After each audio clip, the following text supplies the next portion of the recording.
Hey everyone, Sky here to discuss Mulan 2, featuring the voices of Ming Na, B.D. Wong, Mark Moseley, Lucy Liu, Harvey Fierstein, Sandra Oh, Jetty Wanatanabe, forgive me if I said that wrong, Lauren Tom, Jerry Tondo, and Pat Morita, directed by Lynn Sutherland and Daryl Rooney. Now, I'm going to confess this right now. This is my first two viewings of this movie. I watched it twice because this is my first time seeing this movie or being exposed to it. And what do I think of it? Let's get into it. Mushu, voiced by not Eddie Murphy, but someone that sounds just like him, is the head guardian after the events of the last film. And I like how the guy that voices Mushu sounds like Eddie Murphy, but it's not really him. But the other guardians don't like the fact that he's the head guardian, and I am entertained by this actor's voice and Mushu in this movie.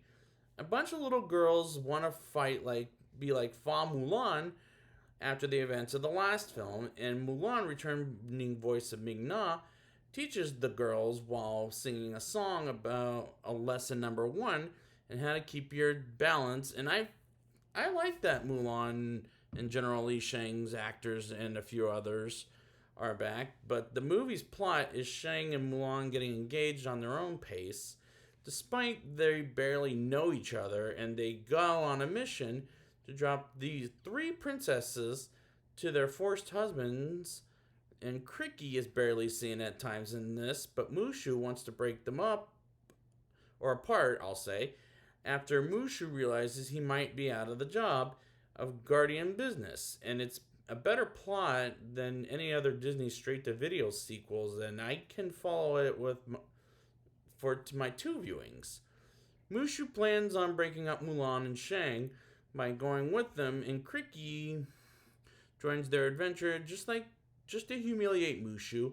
They get their mission from the Chinese emperor, and Shang and Mulan hire G.B.M.H, Yao, and Ling and to help them out delivering the princesses to a prince. And I really enjoyed these guys back together.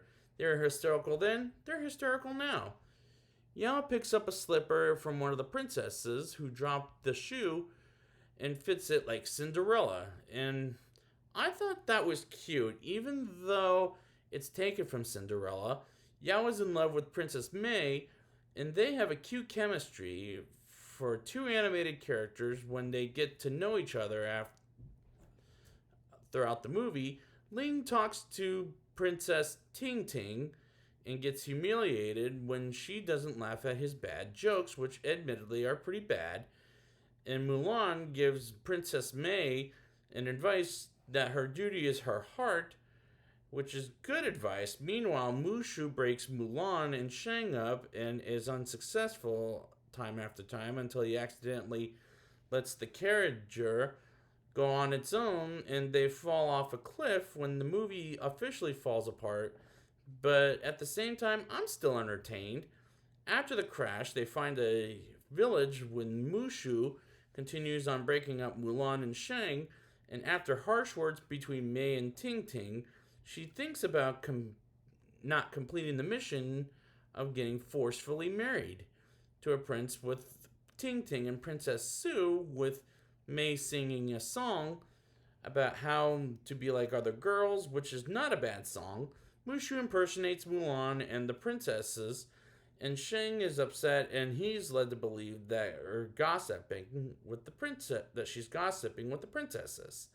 And these scenes with Mulan and Shang fall apart. Yao, Ling, and Jianpo take Princess Sue, Mei, and Ting Ting to the village together, and Mulan is more understanding about it than Shang, and Shang gets to them after Mushu wakes up, and who's very upset as it is these scenes fall apart, but it's entertaining at best.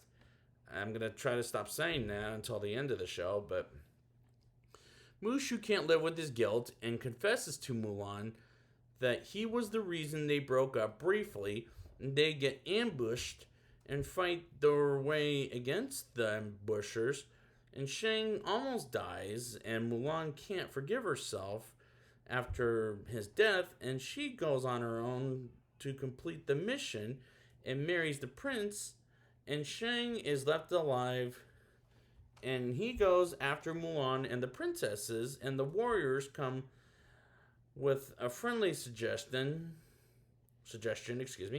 and Mulan almost marries the prince until Shang shows up. And Mushu became the great golden dragon of unity to save the love of Mulan and Shang, and the princesses and the warriors get together, and Mushu is back to wake up duty until Shang combines the two families, and Mushu is back to the top guardian, and the climax is entertaining at best, but for a straight to video Disney sequel. Now it's time for the rating. I'll give this movie a 5.1 out of 10. This is the best straight to video Disney sequel I've seen so far, and it's just fine at best. At the same time, it was entertaining. I do like Mushu in this movie, even though he's voiced by someone who sounds like Eddie Murphy, but it isn't. The plot sort of fell apart, but I do like these characters back again, and once again, Mushu steals the show. Where will he be next week? We'll see when we get there. I'm gonna just keep an open mind about this remake. So I'd like to thank you guys for joining me, and next week I will be back with the remake. And until next time, let's get down to business to defeat the Huns. Hurrah!